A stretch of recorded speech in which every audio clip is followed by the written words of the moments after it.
السلام علیکم۔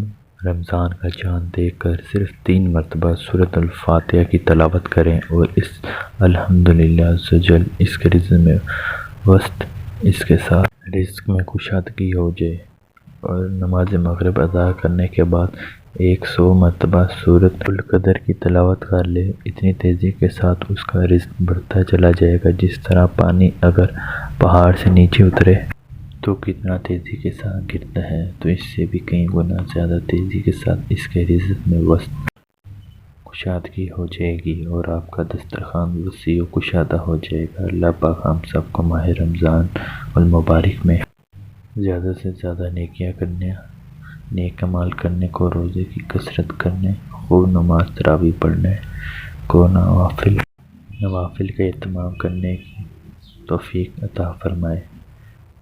ماہ رمضان کی برکت سے آپ کا گھر کشادہ ہو۔